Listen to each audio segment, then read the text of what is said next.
Fala pessoal, tudo bem? Então a gente vai fazer a resolução aqui do concurso da Polícia Militar do Estado de São Paulo, que foi realizado pela banca, né? Pela banca FGV, então o concurso aqui de 2022.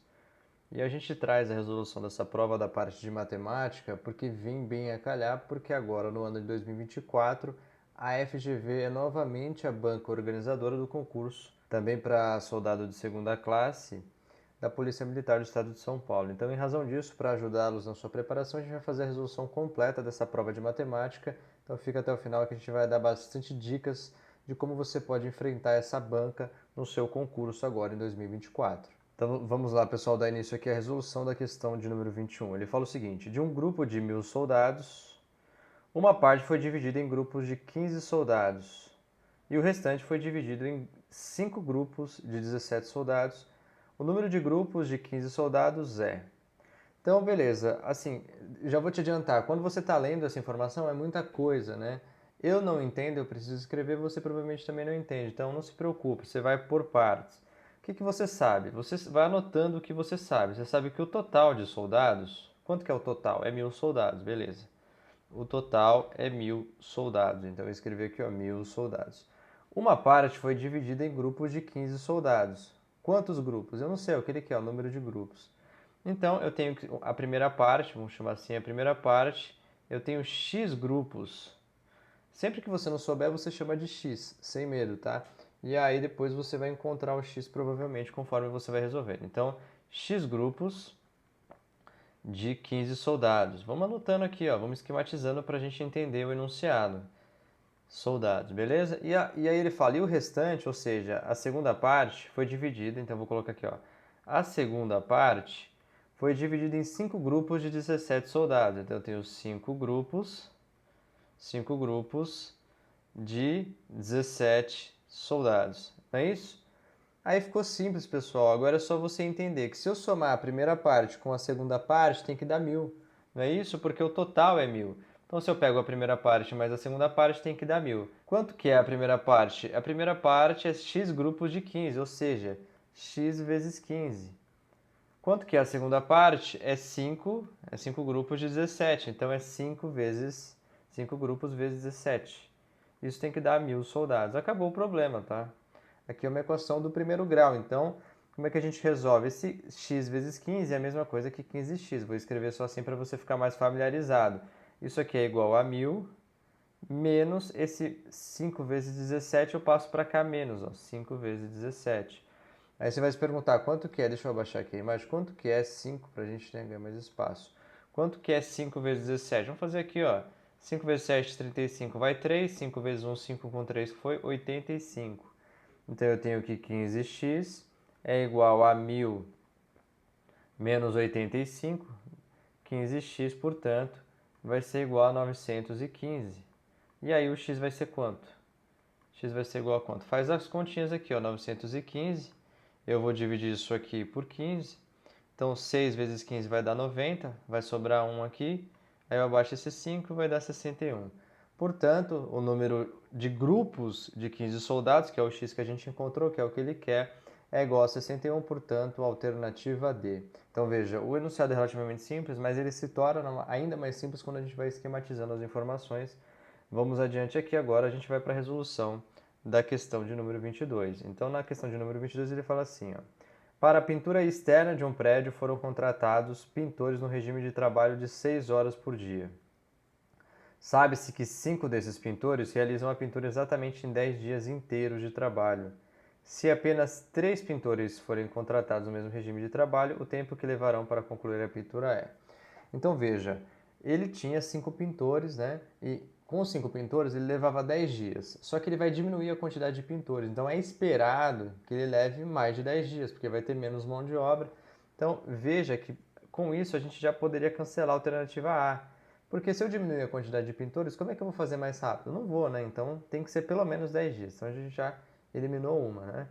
E aí a gente vê que as alternativas são todas aqui em 16 dias ou 18 dias, né? Então a gente não consegue chutar nada ainda, a gente vai ter que resolver. Não tem problema, vamos lá.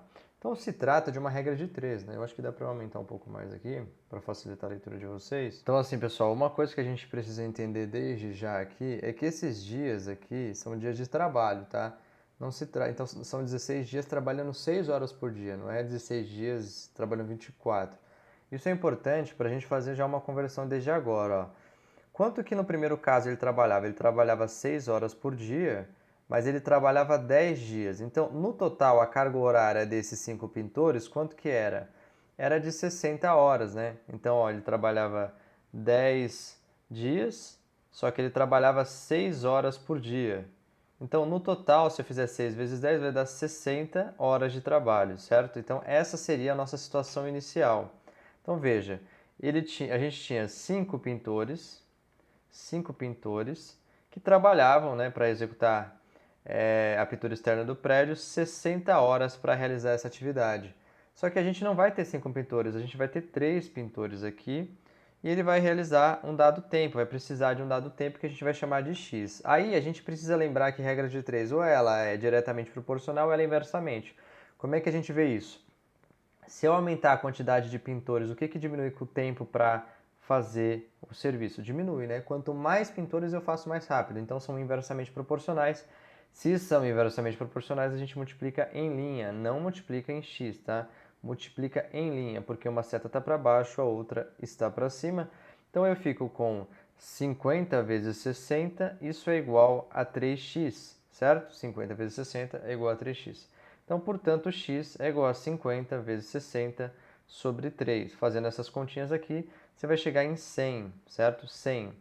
Então, era esperado que aumentasse a carga horária. Então, essa carga horária aqui é de 100 horas.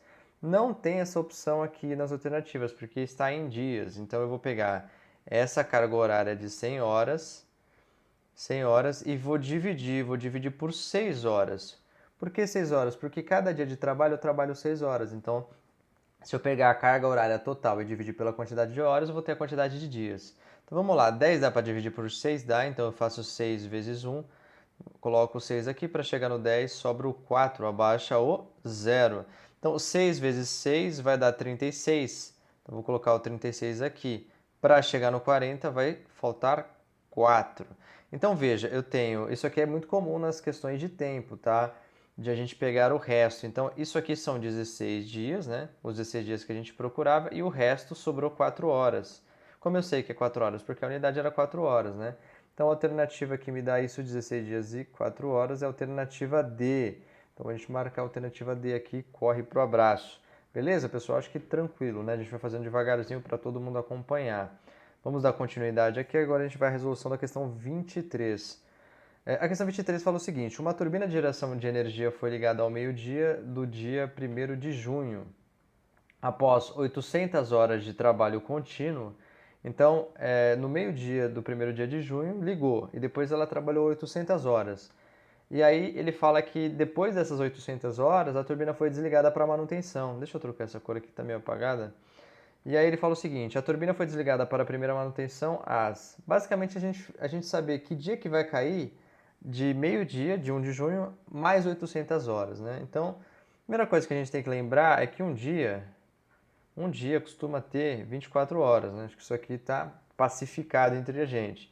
Então, eu vou fazer o seguinte: eu vou pegar 800 horas e aí eu vou dividir por 24, certo? Aí eu vou dividir por 24 para saber quantos dias, né, que essas 800 horas representam.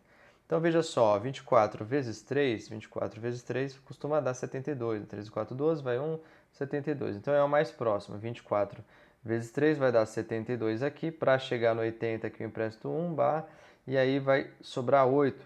Desce o 0 aqui, 80 novamente, certo? Então aqui vai dar, adivinha? 3 também. E aí, 3 vezes 24 vai dar 72 novamente, vai sobrar 8. 8 o quê? Horas. Então, eu posso afirmar, perceba pessoal, de novo, igual ao exercício anterior, ó, ele gosta muito de conversão, dessa ideia de pegar o resto de uma divisão. Então, eu tenho que pegar esse resto dessa divisão e eu tenho que saber que está em hora.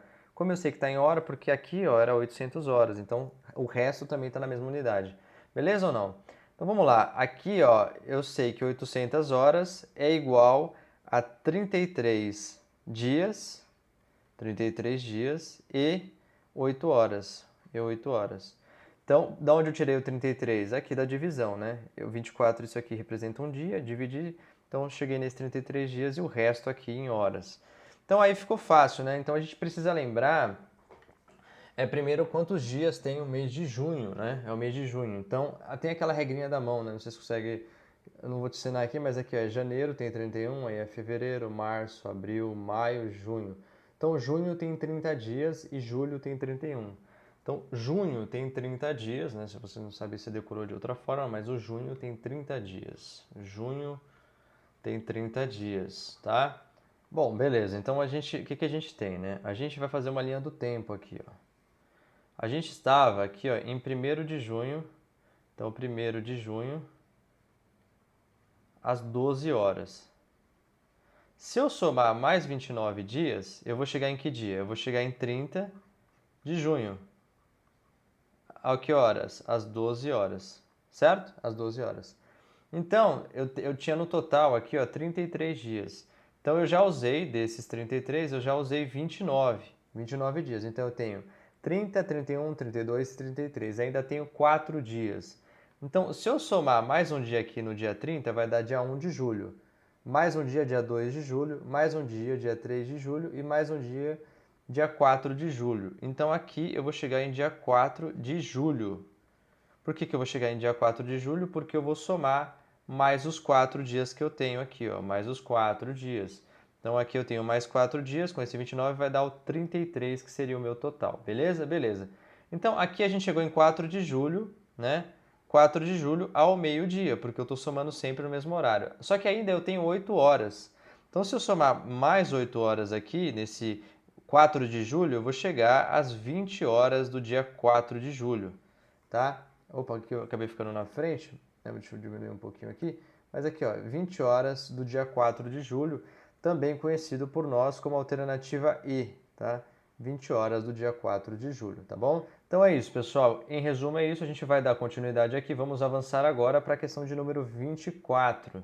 Então deixa eu dar uma apagada aqui para não nos atrapalhar, para a gente resolver tranquilamente. Essa questão 24 é uma questão interessante, vamos vê-la.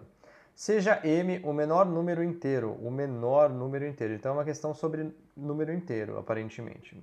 Mas esse m ele também é maior do que 2, que dividido por 3, por 5 e por 7 deixa sempre o resto 2. A soma dos algarismos de m é... Então veja, pessoal, eu li isso e eu não entendi nada. É isso que eu queria trazer para vocês, essa ideia de que quando você lê a primeira vez, invariavelmente você não entende tudo que está sendo dito. E aí você vai partir por quê? Para o esquema. É no esquema que você vai entender. Então se você lê e não entende, não tenha medo, ninguém entende de primeira. Você vai montando as equações. Então, ó, então m é um número inteiro. Então m é inteiro. Beleza, vamos esquematizar. M é inteiro, aqui beleza. Isso aqui é a primeira oração. E ele é maior do que 2, então eu vou falar m é maior que 2. Douglas, eu não gosto de usar esse símbolo, eu me confundo, maior ou menor, então não usa. Você vem aqui e fala assim, ó, m é maior que 2. M é maior que 2. Beleza? Beleza. Que quando eu divido o m por 3, ou por 5, ou por 7, dá resto 2. Ou seja, se eu pegar o m e dividir por 3, vai dar um valor aqui, vamos chamar de x, e aqui vai dar o resto 2. Se eu pegar o m e eu dividir por 5, vai dar, sei lá, um y aqui e o resto vai dar 2. E se eu pegar o m e dividir por 7, vai dar um z aqui, um valor, e o resto é 2. O que importa, o que o enunciado está nos informando aqui, é que o resto dessa continha é sempre 2, tá? Então, m é maior que 2, então m é maior que 2 e m é um número inteiro. Muito bem, pessoal. Então aqui a gente está só lendo o enunciado, a gente ainda não sabe o que a gente vai fazer. Mas a gente sabe o seguinte, ó, deixa eu fazer uma coisa aqui com vocês. Ó, quanto que é 12 dividido por 3? Então você vem aqui, né, você faz 3 vezes 4, 12. Vamos fazer um com o resto, né? Vamos fazer um com o resto aqui para ficar melhor. Eu vou fazer 12 dividido por 5, tá, pessoal? Você vai entender por quê. Então, o mais próximo aqui é 2 vezes 5 vai dar 10 e eu subtraio, o resto vai dar 2. Então, qual que é a estrutura aqui, né, para a gente chegar? A gente faz 2 vezes 5 dá 10 e a gente soma o 2, a gente soma o resto. Então, a gente faz 2 vezes 5 mais o 2, isso tem que ser 12. Essa é a estrutura da divisão, né? A gente pega esse cara aqui, multiplica por cara que está dividindo, soma o resto, se tiver, tem que dar igual esse valor aqui. Bom, por que eu estou dizendo isso para vocês? Porque a gente vai reescrever essas equações aqui, ó. Então, eu sei aqui, ó, que 3x mais 2 é igual a m. Aqui eu sei que 5y mais 2 é igual a m também, ó. Então eu estou fazendo aqui, ó, 3x e aí eu somo o resto. Aí eu estou fazendo 5y e aí eu somo o resto. Aqui eu vou fazer 7z mais 2. Então 7z mais 2 é igual ao m. Que eu mantive essa estrutura aqui que eu já vou apagar, né, para a gente não ficar com muita informação aqui. E aí, continuando aqui, qual que é a ideia? A gente pode falar o seguinte, ó, m menos 2 é igual a 3x. Aí a gente faz aqui, ó, m menos 2 é igual a 5y e m menos 2 é igual a 7z. Então, existe um número que é o m menos 2. Então, esse número, esquece o m agora por enquanto. O m menos 2 que aparece aqui é um número. Você poderia chamar de n, mas eu não vou, senão vai ficar uma sopa de letrinha. Você pode afirmar que o número m menos 2, então, por exemplo, se m é 10, m menos 2 seria o 8, né? M menos 2, ele é múltiplo. Ele é múltiplo. Múltiplo de quem? Ele é múltiplo de 3, ele é múltiplo de 5, ele é múltiplo de 7, beleza? Ele é múltiplo desses três, tá certo? Só que ele não é qualquer múltiplo desses três, ele é o menor número inteiro, que é múltiplo desses três, porque ele acompanha o m. Qual que é o número que é o menor múltiplo comum? É o tal do MMC. Então, se eu pegar aqui e calcular o MMC, calcula assim, né? Entre esses três valores, são números primos entre si. Então, você coloca o 3 aqui, vai dar 1, abaixo o 5, abaixo o 7. Depois você coloca o 5, abaixa 1, abaixo o 7 e coloca o 7. Aí todo mundo chegou no 1, você acabou as contas, faz o produto. 3 vezes 5, 15 vezes 7. Quanto que vai dar 15 vezes 7? 15 vezes 7, 7 vezes 5, 35 vai 3, vai dar 105.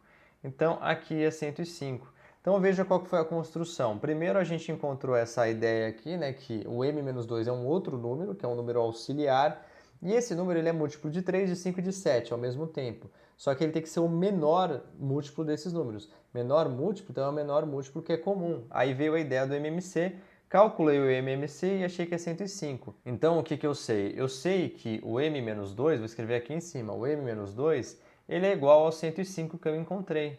É igual ao 105. Mas a gente não quer o m-2, a gente quer o m. Então, m é igual ao 107, eu passo 2 somando. E aí ele fala que a soma dos algarismos de m, ou seja, se eu somar 1 mais 0 mais 7, que são os algarismos de m, vai dar quanto? Vai dar 8. Então a gente marca a alternativa A. Essa é uma questão que eu considero complexa, difícil, mas quando você vai fazendo várias questões, principalmente da FGV, que ela usa muito essas ideias de múltiplos, você vai ver que é uma questão recorrente, não tem nada muito novo aqui. Claro que a primeira vez fica um pouco complicado você imaginar que conseguiria ter todo esse raciocínio na hora da prova, por isso que é importante praticar bastante. Vamos continuar aqui, pessoal? Então a gente vai fazer a questão de número 28 agora. Fala o seguinte, deixa eu ver aqui uma cor para a gente colocar essa daqui. Então fala assim, ó, Isabel comprou em um supermercado 3 kg de arroz e 4 kg de feijão. Beleza, pagando um total de R$ 63 reais. Até aí, maravilha, show de bola, sem grandes novidades. Aí ele fala, na semana seguinte, no mesmo supermercado e com os mesmos preços, ela comprou 5 kg de arroz e 2 kg de feijão e pagou R$ 56 reais. Aí ele fala, nesse supermercado, para comprar 1 kg de arroz e 1 kg de feijão, com os mesmos preços, Isabel deve pagar. Então se trata aqui de um sistema linear um sistema linear de equações, né? Então, basicamente, a gente vai chamar do preço de arroz, eu vou chamar de A, preço do arroz eu vou chamar de A, e o preço do feijão, adivinha, eu vou chamar de F, tá? Vou chamar de F. Então, o que aconteceu no primeiro caso em verde escuro? Ele pegou 3 kg de arroz, então 3 vezes o valor do quilo de arroz, 3A, mais 4 de feijão, e ele pagou 63. Não é isso? É isso, montando a equação em verde escuro. Aí, na semana seguinte, no mesmo supermercado e com os mesmos preços, ela comprou 5 kg de arroz, então, o mesmo preço do arroz, 5A, mais 2 de feijão. Isso aqui é igual a 56. Então, é um sistema linear, aqui é a equação número 1, aqui é a equação número 2. E a gente pode fazer por duas formas, basicamente. Fórmula da substituição, que a gente viu no nosso curso, ou da eliminação. Aliás, eu nem falei disso, mas a gente tem um curso de matemática, né? Vou deixar o link aqui na descrição. Quem tiver interesse de se preparar, pode te ajudar bastante. A gente fala sobre tudo isso lá no nosso curso, tá? Então, vamos lá, pessoal. Aqui eu vou fazer, o que eu vou fazer? Eu vou fazer um método da eliminação. Então, eu vou multiplicar a equação 2 por 2, tá? Então, vou multiplicar a equação 2 por 2. Então, ficaria o seguinte, ó, 2 vezes 5 vai dar 10A, mais 2 vezes 2 vezes 2F vai dar 4F, isso é igual a 112. Então, essa aqui é a equação 2, que eu multipliquei por 2, lembra, né? Multipliquei por 2. Beleza? Beleza. A outra equação, também conhecida como equação 1, eu vou apenas copiá-la. Então é aqui, ó, 3a mais 4f, isso é igual a 63. Isso aqui é também chamado de equação 1. E aí o que eu vou fazer? Eu vou fazer a 2 menos a 1. 2 menos 1. Tá? E aí por que eu faço isso? Por que eu multipliquei por 2? Né? Porque agora eu vou cancelar, ó, esse 4f com esse aqui. E aí 10a menos 3a vai dar 7a. Isso vai ser igual. E aí eu vou fazer essa subtração aqui, ó. Então 3 para chegar no 12 vai dar 9. 7 para chegar no 11 vai dar 4. Então 7a é igual, então eu vou puxar para cá, ó, 7a é igual a 49. Então a é igual a 49 dividido por 7, que é o próprio 7. Então esse é o valor do arroz. Aí eu preciso determinar o valor do feijão. Então eu posso usar essa equação aqui, ó. Posso usar qualquer uma das equações, na verdade, né? Então ele fala aqui, eu vou recopiar, ó, 5a mais 2f é igual a 56. Agora eu sei que o A vale 7, então vai ficar 5 vezes 7, 35, mais 2F é igual a 56. Então eu tenho que 2F é igual a 56 menos o 35, que passou subtraindo, 5 para chegar no 6, 1, 3 para chegar no 5 vai dar 2. Então eu tenho que 2F é igual a 21, o F, portanto, fica sendo simplesmente 10,50. Até 2 vezes 10,50 vai dar 21. Então eu tenho o valor de F e tenho o valor de A aqui, que é 7. Vai dar 17,50 os dois juntos, comprando uma unidade de cada, gabarito letra C. Beleza? Sistema aí de equações lineares sem grandes novidades. Vamos dar continuidade aqui. Agora a gente vai fazer a resolução, deixa eu passei demais, vamos fazer a resolução da questão de número 29. Então fala o seguinte: Ana e Bia são crianças e possuem moedas de R$1 em seus cofrinhos. Olha que legalzinho, né? Certo dia, a Ana deu para a Bia, então vamos trocar a cor aqui, ó. Certo dia, a Ana, ela deu para a Bia a mesma quantidade de moedas que Bia tinha. E em seguida, Bia deu para a Ana a mesma quantidade de moedas que Ana tinha. Após essa operação, as duas crianças ficaram com 32 moedas cada uma. A Bia tinha inicialmente. Pessoal, é o seguinte, de novo, eu vou reforçar reiteradamente com vocês aqui que eu não leio isso e fica absolutamente claro para mim, ninguém lê, tá? Então não se cobre nesse sentido, pô, eu tenho que ler e já saber tudo que está dizendo. Não, você vai montar um esquema, você vai montar um esquema. Então, tem uma situação inicial aqui, situação inicial. E eu vou dar nome, né? Eu vou dar nome para Ana, adivinha do que eu vou chamar a Ana? A Ana eu vou chamar de A e a Bia eu vou chamar de B. Não tenha medo da álgebra. A álgebra é dar letras às incógnitas, aos valores que você não tem conhecimento. Então, A é a quantidade de moedas que a Ana tem e B a quantidade de moedas que a Bia tem. Aí ele fala o seguinte: então elas possuem moeda de R$1 em seus cofrinhos. Aí beleza, não tem o que fazer em relação a isso. Ele fala: certo dia, Ana deu para a Bia a mesma quantidade de moedas que Bia tinha. Então, inicialmente, a Ana tinha uma quantidade A. A Bia tinha uma quantidade B. Beleza? Aí chegou o tal do certo dia. O certo dia, né? O fatídico certo dia. Então, o que aconteceu no certo dia? Ele fala o seguinte: Ana deu para Bia a mesma quantidade de moedas que Bia tinha. Então, a Ana deu para Bia. Então, ela perdeu B moedas, porque é a quantidade de moedas que Bia tinha. A Bia recebeu a quantidade de B moedas. Então, a Bia ficou com B mais B. Ela recebeu esse B aqui que saiu da Ana, foi para ela. B mais B, eu já vou resumir aqui que é 2B, né? Vamos chover no molhado não, é 2B. Beleza, então a gente já fechou aqui. Então vamos lá, aí chegou no tal do dia em seguida, né? Em seguida. Então o que aconteceu em seguida? A Bia deu para Ana a mesma quantidade de moedas que a Ana tinha. Qual a quantidade de moedas que a Ana tinha? A Ana tinha A menos B, tá? A menos B. Então a Bia, que tinha 2B, ela perdeu, vou colocar aqui, ó, A menos B. Foi isso que aconteceu.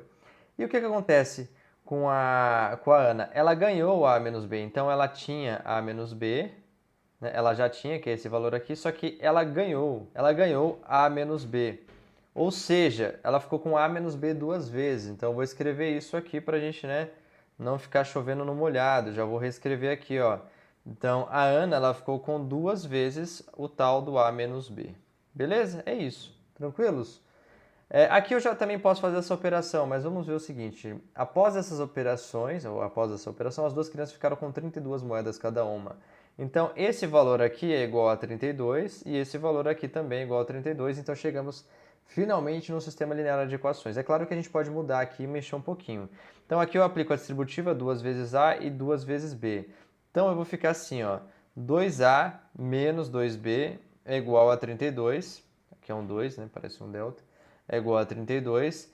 E aqui, pessoal, eu vou ficar com o seguinte, ó, 2B, então menos A. Esse menos aqui com esse menos vai dar o quê? Mais, né? Menos com menos é mais. Então, mais B, isso é igual também a 32, beleza? Então, é um sistema de equações lineares. Então, eu vou pegar esses dois caras aqui e vou reescrevê-los para cá, ó. A primeira equação eu só vou copiar. 2A menos 2B, isso é igual a 32. Aí, a outra equação é 2B, não, desculpa, eu tenho 2B mais B costuma dar 3B, né? Então, eu vou ficar aqui com 3B, vou colocar aqui embaixo, e eu vou ter menos A. Então, eu tenho menos A aqui, mais 3B, isso também é igual a 32. Show de bola, pessoal? E agora, o que eu posso fazer, né? De forma análoga a essa equação 1 e essa equação 2, o que a gente já fez aqui, eu vou multiplicar a equação de baixo por 2. Com qual finalidade? Depois cortar o A, vai ficar com 2A, que a gente viu isso no nosso curso do método da eliminação de resolução de sistemas lineares. Então, eu vou colocar uma seta aqui.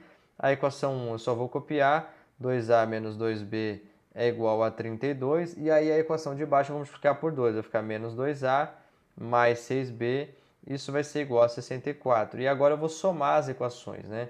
Então, quando eu somo o método da eliminação, esse A cancela com esse aqui, 6B menos 2B vai dar 4B, e aqui vai dar 6, 9, 96. Então, vamos fazer as continhas aqui em cima, 96 dividido por 4, vai dar 4 vezes 2, 8, baixa 1, 16, 4 vezes 4, 24.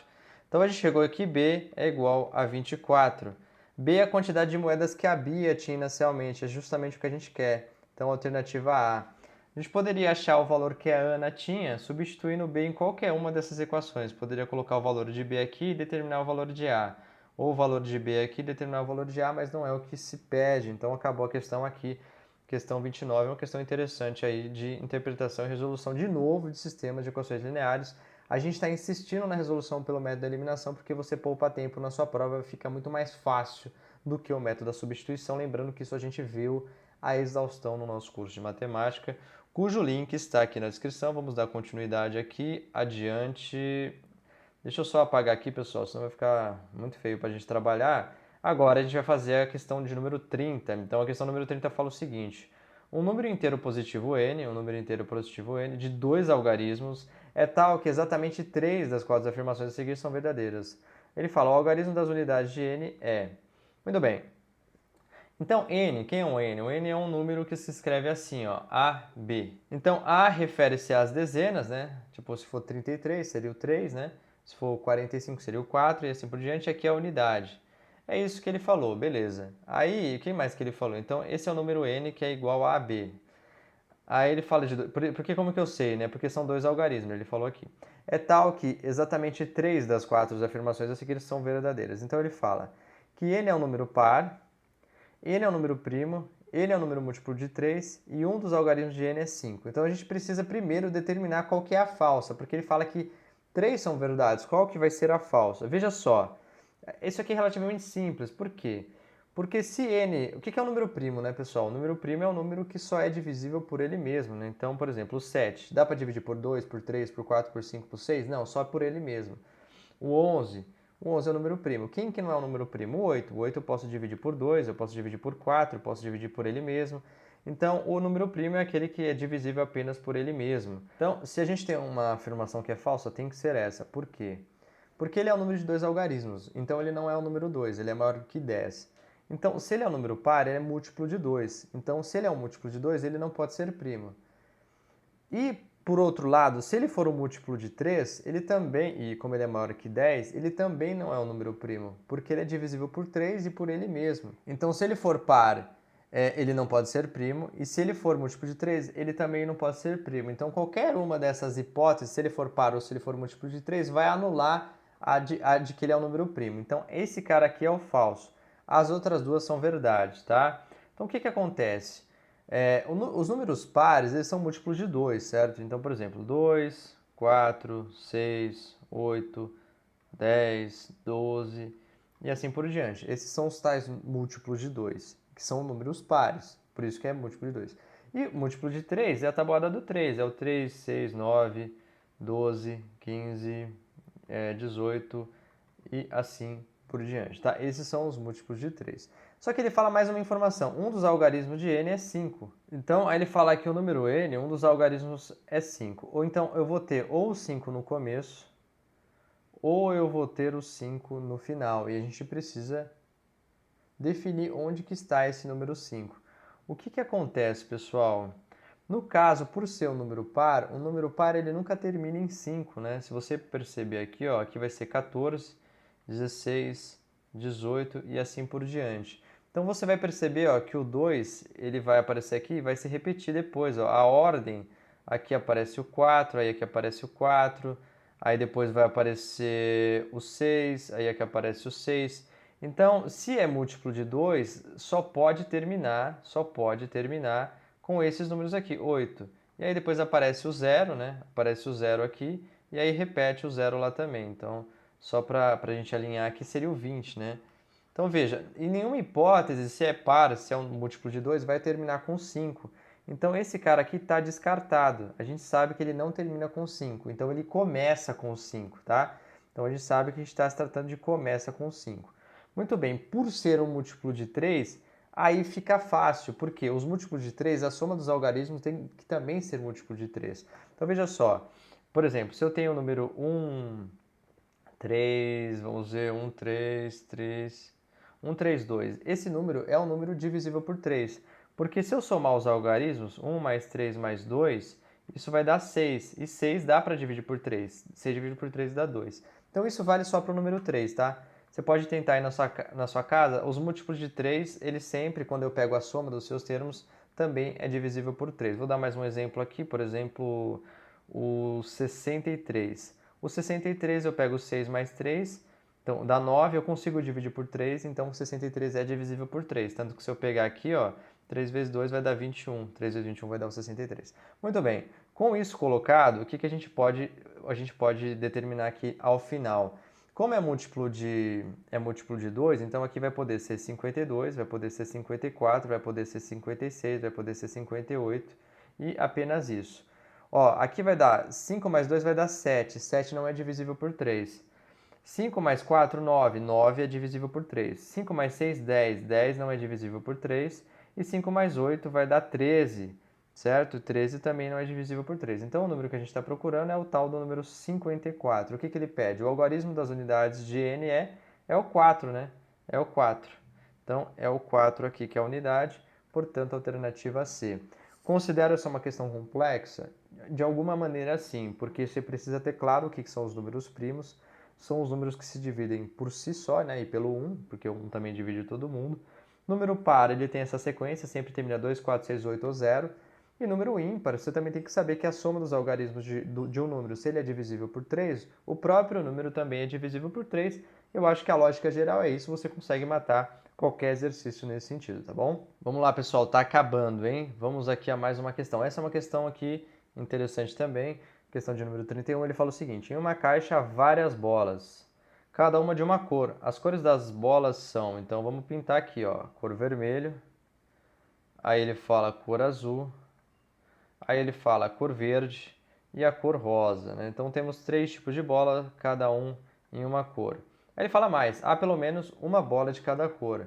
Essa informação é importante, tá? Então, é claro que a gente vai, daqui a pouco a gente vai definir melhor, vamos com calma. 1/3 das bolas são vermelhas, 1/5 são azuis e 10 bolas são verdes. Então fala, 1/3 das bolas são vermelhas, 1/5 são azuis e 10 são verdes. Então vamos chamar de x. X é o quê? A quantidade total de bolas. Quantidade total. Aí ele fala o seguinte. Então vamos lá, pessoal. O que ele fala? Ele fala que 1/3, então as vermelhas, elas são iguais a x sobre 3, que é 1/3 do total. Aí ele fala que as azuis representam 1/5 do total, ou x sobre 5. E as verdes representam, aí ele não fala, ele fala que em número absoluto são 10 bolas, tá? Então o que acontece? Ele não falou sobre a quantidade de bolas rosas, né? Qual é a quantidade de bolas rosas? Roxo, vou colocar esse roxo aqui. Rosa a gente não sabe, eu vou chamar de rosa mesmo, tá? Vou chamar de rosa. Não vou chamar de R, senão vocês vão confundir. O rosa eu não sei. Mas o que eu sei? Eu sei que se eu pegar a quantidade de vermelhas, que é x sobre 3, mais a quantidade de azuis, que é x sobre 5, mais as verdes, que é 10, mais a rosa, as rosas, isso vai dar x, que é o total, tá bom? Então veja, eu vou somar essas frações aqui. Na verdade, eu vou somar essas frações aqui, vamos fazer assim. Então aqui é 15, né? É o MMC, 15 por 3 vai dar 5, então vai dar 5x, mais 3x, mais 10, mais o rosa, isso é igual a x. Beleza? Então eu tenho aqui 8x sobre 15, mais 10, mais rosa, isso é igual a x. Eu vou trazer aqui para cima a continuidade, tá? Então eu vou passar esse 8x subtraindo lá para a direita. Eu tenho então 10 mais o rosa. Veja que a gente nem sabe onde a gente vai chegar, a gente está tentando resolver, daqui a pouco eu vou mostrar para você. É assim que é o raciocínio, você vai fazendo tentando chegar no objetivo. Então vai ficar x menos 8x dividido por 15. Então aqui eu tenho que 10 mais rosa é igual a 15x menos 8x sobre 15. Finalmente, eu tenho que 10 mais o rosa é igual a 7x sobre 15. Beleza? Então, agora que a gente já fez as continhas, eu vou apagar aqui para a gente ganhar um espaço, que agora a gente vai começar a fazer algumas discussões. Eu ainda vou fazer uma manipulação, mas rapidamente, só para a gente ter uma interpretação melhor. O que eu vou fazer? Eu vou isolar o x, né? É o que a gente costuma fazer, não é isso? Numa equação? Então, para isolar o x, deixa eu escrever aqui com calma para todo mundo entender, né? Eu sei que são passos talvez desnecessários para alguns, mas alguém aí poderá ter dificuldade em álgebra. Então, esse 15 está dividindo, eu vou passar para lá multiplicando. Então, vou ficar com 15 dividido por 7, que multiplica 10 mais o rosa, tá bom? Agora, a gente vai para a nossa interpretação, tá? Para a gente definir qual que é o gabarito da nossa questão. Então, vamos lá. Ele pede o número mínimo de bolas rosa. O que acontece, pessoal? X, a gente tem que interpretar agora. Então, tudo isso aqui foi só álgebra, a gente sem interpretar muito o que a gente está fazendo. Agora, x é um total de números de bolas. Então, x é um número inteiro, né? É um número inteiro. Eu não poderia ter 10,7 bolas. Se for 10, serão 10 bolas. Não posso ter 15,3. Se for 15, serão 15 bolas. Não existe número, não é um número fracionário, não é um número quebrado, tá? Essa informação é importante, porque, ó, se eu pego 15 e divido por 7, não vai dar número inteiro. Então, aqui, já que nessa divisão eu não tenho um número que é múltiplo de 7, nessa outra eu vou ter que ter um número múltiplo de 7 para que haja um resultado inteiro. Então, tudo isso é para a gente interpretar que isso aqui é um múltiplo de 7. Quais são os múltiplos de 7, pessoal? Então, eu tenho 1, 7, 14, 21, 28 e assim por diante, tá? Mas o que acontece? Ele quer o número mínimo. Então, é o menor múltiplo de 7 que nesse contexto vai caber. Então, veja, pessoal, para que essa conta dê certo, esse cara aqui ou tem que ser o número 7, ou 14, ou 21, ou 28 e assim por diante.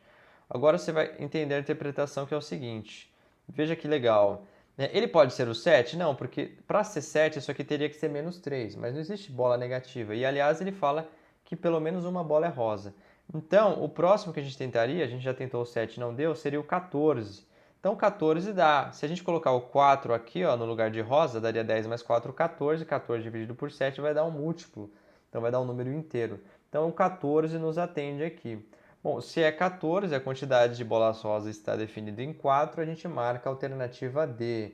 É uma questão que eu considero difícil, sobretudo por conta das manipulações algébricas. Não se engane. Se algum professor fingir que sabia desde imediato o que isso ia dar, ele está mentindo. Você vai montando as equações, vai estruturando, aí você começa a trazer isso para o mundo real. O que é o mundo real nesse contexto? São bolas, então o número tem que ser inteiro. Opa, essa informação é importante. Quando é inteiro, eu tenho que ter algum múltiplo ali dentro do número 7 e a gente consegue fazer a resolução, tá bom? Vamos adiante aqui, eu acho que é a última questão para finalizar, a questão de número 35. Lembrando que tudo isso tem no nosso curso de matemática, vou deixar o link na descrição, caso você ainda não tenha acessado o nosso curso. Então vamos lá. Em um campeonato de futebol de turno único com 10 times, cada time joga uma única vez com cada um dos outros 9. Cada vitória vale 3 pontos, cada empate vale 1 ponto, é normal, né? E cada derrota vale 0 ponto. Ao final, 3 times acabaram empatados, ou seja, mesmo número total de pontos em primeiro lugar. Assinale a opção que indica o número máximo de pontos que cada um desses 3 times fez. Então veja só, pessoal, a gente tem no total 10 times, né, 10 times. E aí a gente tem 3 times que são mais para frente, o time 1, o time 2 e o time 3, tá? Esses 3 times, eles alcançaram o máximo número de pontos. Se eles alcançaram o máximo número de pontos possíveis, o que eu vou assumir no primeiro momento? Que eles venceram todas as partidas. Mas veja, eu não posso afirmar que o T1 ele venceu todas as partidas, porque se ele venceu todas as partidas, ele vai ter mais pontos que o T2, porque o T2 perdeu pelo menos uma, que perdeu do T1. Se o T2 venceu todas as partidas, assim sucessivamente, né? Eu não vou conseguir que eles tenham a mesma relação. Então a relação entre esses 3 é meio confusa. O que eu faço? Eu tiro eles da jogada e vou ver os outros times, são 7 times. Então eu vou admitir, o que eu vou admitir, pessoal? Eu vou admitir que o time T1, ele venceu 7 vezes dos outros 7 times. O T2, ele também venceu, então ele também venceu 7 vezes e o T3 também venceu. Ou seja, a gente tem 10 times, a gente tirou esses 3 que são campeões, então a gente está assumindo que eles ganharam de todos os outros, né? Então, 7 vezes 3, aqui, por que 3? 3 pontos, né? São 7 vitórias, cada vitória é 3 pontos. Então, esses times venceram aqui e somaram 21 pontos.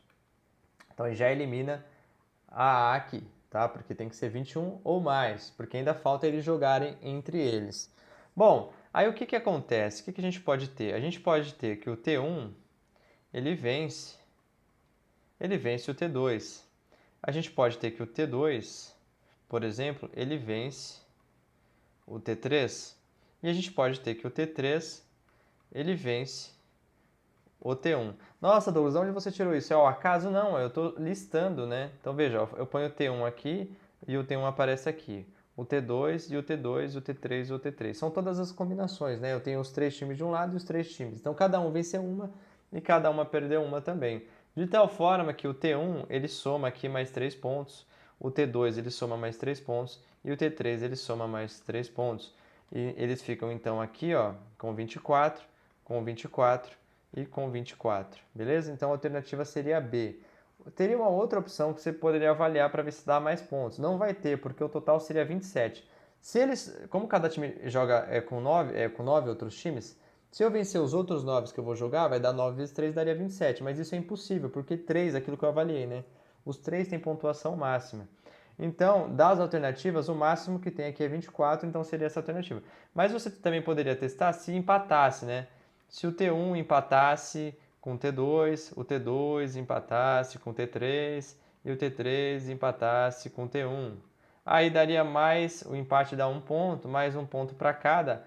Ao invés de dar esses 3 pontos, daria então mais um ponto para cada. Aqui o T1 ganharia um ponto desse empate com o T2 e desse empate com o T3. Então daria mais 2, né?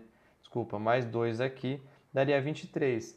Nem tem essa alternativa porque 24 de fato é a maior pontuação conseguida, tá bom? Então é isso, pessoal. A gente viu bastante coisa aqui. Se você tiver interesse, eu vou deixar o link na descrição do nosso curso de matemática. Espero ter ajudado. Boa preparação, um abraço e até a próxima.